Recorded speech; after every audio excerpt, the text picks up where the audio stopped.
নমস্কার, আমি সঙ্গমিত্রা। আমার এই সহজ রান্না চ্যানেলে আপনাদের সবাইকে স্বাগত। আজ আমি রান্না করছি ডিম মৌরি বা মৌরি ডিম। আপনাদের যদি এই রেসিপিটা ভালো লাগে তাহলে লাইক এবং শেয়ার করবেন, আর রেসিপিটা কেমন হয়েছে বাড়িতে বানিয়ে অবশ্যই কমেন্ট করে জানাবেন। আর আমার এই সহজ রান্না চ্যানেলটাকে সাবস্ক্রাইব করে পাশের বেল আইকনটা দাবাতে ভুলবেন না। ডিম মৌরি বানানোর জন্য এখানে আমি 5টা মুরগির ডিম নিয়েছি। প্রথমে আমি ডিমগুলোকে হালকা করে একটু চিড়ে নেব।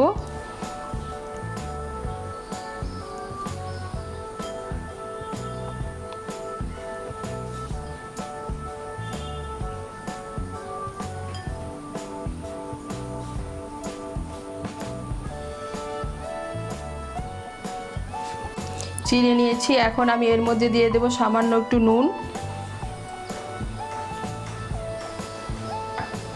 দিয়ে দেবো সামান্য একটু হলুদের গুঁড়ো, দিয়ে দেবো সামান্য একটু লঙ্কার গুঁড়ো,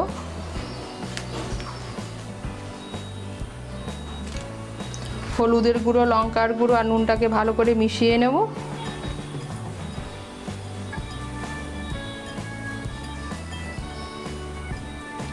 এখন এগুলোকে আমি ভেজে নেব।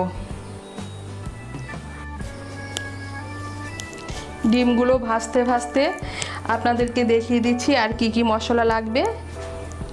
লাগবে টমেটো, লাগবে রসুন, লাগবে কাঁচা লঙ্কা, লাগবে আদা, লাগবে পেঁয়াজ কুচি। এখানে আমি দুটো মাঝারি সাইজের পেঁয়াজ কুচি করে কেটে নিয়েছি। আর এই টমেটো, কাঁচা লঙ্কা, আদা আর রসুন দিয়ে আমি একটা পেস্ট বানিয়ে নেব। আর লাগবে গুঁড়ো মশলার মধ্যে, আর লাগবে এখানে আমি নিয়েছি হাফ ছোটো চামচ হলুদের গুঁড়ো, 1 ছোটো চামচ লঙ্কার গুঁড়ো, 1 ছোটো চামচ জিরের গুঁড়ো, আর নেব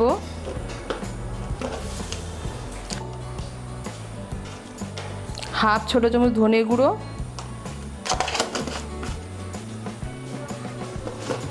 আর নেব 2 ছোটো চামচ মৌরি গুঁড়ো।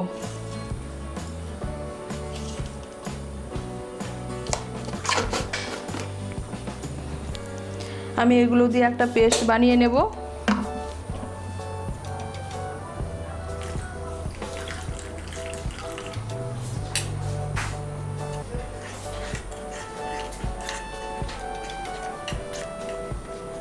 আর লাগবে গরম মশলার গুঁড়ো, স্বাদ মতো নুন, আর রান্নাটা আমি করব সর্ষের তেলে। প্রথমেই আমি ডিমগুলো ভেজে নেব, তার জন্য কড়াইতে আমি দিয়ে দিয়েছি 2 বড় চামচ সর্ষের তেল। তেলটা গরম হয়ে গিয়েছে, এর মধ্যে আমি নুন, হলুদ আর লঙ্কা গুঁড়ো দিয়ে মেখে রেখেছি ডিমগুলো, এগুলো ভেজে নেব।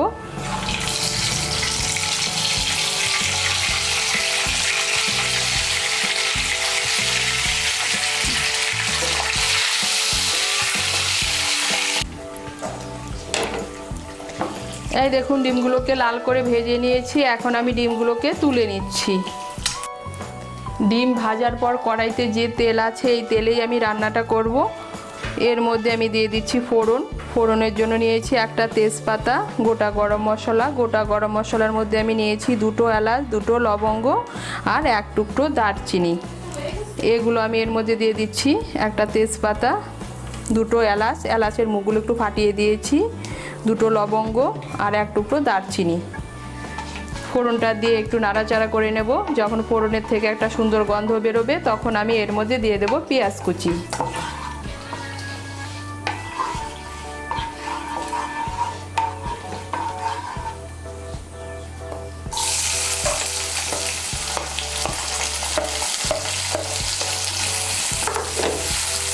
পেঁয়াজ কুচিটাকে লাল করে ভেজে নেব। এই দেখুন পেঁয়াজ কুচিটাকে লাল করে ভেজে নিয়েছি। এখন আমি এর মধ্যে দিয়ে দেব টমেটো বাটা, আদা বাটা আর কাঁচা লঙ্কা বাটা, রসুন বাটা। এখানে আমি একটা মাঝারি সাইজের টমেটো নিয়েছি, 1 ছোটো চামচ রসুন বাটা, 1 ছোটো চামচ আদা বাটা আর 4-5টা কাঁচা লঙ্কা বাটা। এগুলো দিয়ে একটা পেস্ট বানিয়ে নিয়েছি। পেস্টটা এখন এর মধ্যে দিয়ে দিচ্ছি।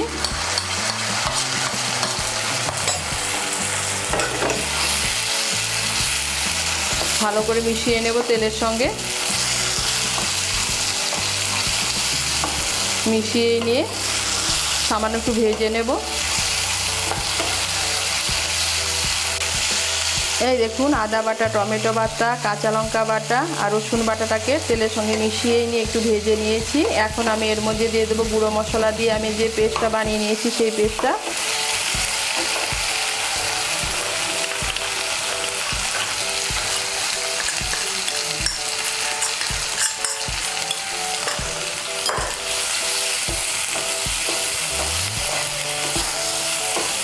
মিশিয়ে নেব, মিশিয়ে নিয়ে মশলাটাকে আমি একটু ভালো করে কষিয়ে নেব। এই দেখুন মশলাটাকে ভালো করে কষিয়ে নিয়েছি, মশলার থেকে তেল ছেড়ে দিয়েছে, তার মানে মশলাটা ভালো করে কষানো হয়ে গিয়েছে। আমি এখন এর মধ্যে দিয়ে দেব স্বাদ মতো নুন।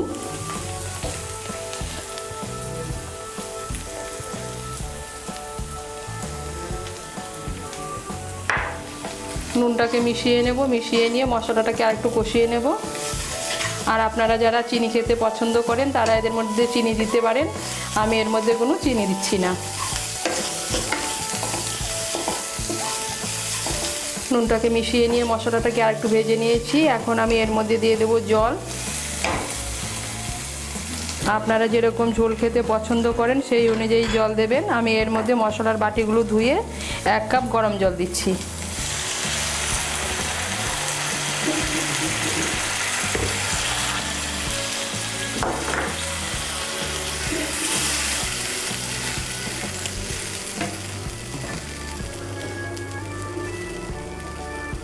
এখন আমি এর মধ্যে দিয়ে দেব ভেজে রাখা ডিমগুলো।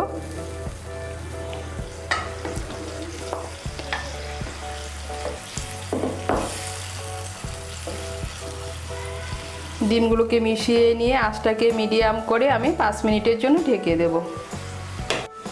আঁচটাকে মিডিয়াম করে আমি 5 মিনিটের জন্য ঢেকে দিয়েছিলাম।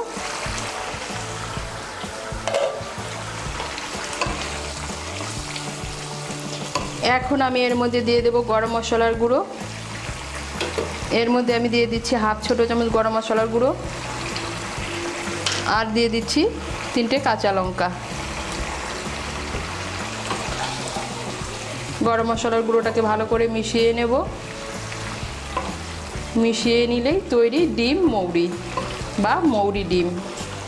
এটা কিন্তু গরম ভাতের সঙ্গে খেতে অপূর্ব লাগে। এই মৌরি দিয়ে এই ডিম কষা রান্না করলে অপূর্ব লাগে খেতে। গরম মশলার গুঁড়োটাকে মিশিয়ে নিয়েছি আর তৈরি হয়ে গেল ডিম মৌরি বা মৌরি ডিম। এখন আমি গ্যাসটাকে বন্ধ করে 2-3 মিনিটের জন্য ঢেকে রেখে দেবো। 2-3 মিনিট পর ঢাকনা খুলে পরিবেশন করব।